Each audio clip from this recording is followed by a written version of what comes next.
સમગ્ર વિશ્વમાં મંકીપોક્સ વાયરસને લઈને ભારત સરકાર પણ એલર્ટ થઈ ગઈ છે। ત્યારે મંકીપોક્સ વાયરસનો કેસ ભારતના પાડોશી દેશમાં પણ નોંધાવા પામ્યો છે, જેને લઈને કેન્દ્ર સરકાર દ્વારા એડવાઇઝરી જાહેર કરવામાં આવી છે, તેમજ તમામ રાજ્યોને એલર્ટ રહેવાની સૂચના આપવામાં આવી છે, જેને લઈને ગુજરાતમાં પણ આરોગ્ય વિભાગ દ્વારા સાવચેતીના પગલાં લેવામાં આવ્યા છે। મંકીપોક્સ વાયરસ મામલે સરકારના પ્રવક્તા અને આરોગ્ય મંત્રી ઋષિકેશ પટેલે મોટું નિવેદન આપ્યું હતું।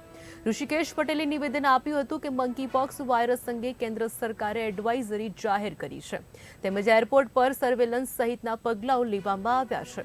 કેન્દ્ર સરકારની એડવાઇઝરી પ્રમાણે રાજ્ય સરકાર પગલાઓ લઈ રહી છે।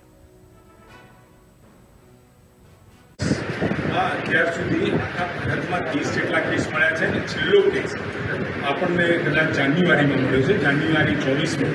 એના પછીનો કોઈ પણ કેસ અહીંયા દર્જ નથી થયો, પરંતુ મંકીપોક્સ માટે કેન્દ્ર સરકારે એડવાઇઝરી જાહેર કરી છે અને જે એડવાઇઝરી જાહેર કરી છે એ પ્રમાણે અત્યારે નીચે વિભાગો સાથે સંકલન કરી અને ખાસ કરી અને એમાં પણ એરપોર્ટ ઉપર આવતા લોકોનું સર્વેલન્સ કરવાનો વિષય વગેરે વિષય સાથેની એડવાઇઝરી જાહેર છે। એટલે ગુજરાત સરકાર મળેલી એડવાઇઝરીને સંપૂર્ણ રીતે એને ફોલો કરે છે અને અહીંયા આગળ એવા પ્રકારના કોઈ કેસ અથવા તો લક્ષણ ધરાવતું દર્દી ના આવે એની ચોક્કસ ચિંતા કરશે।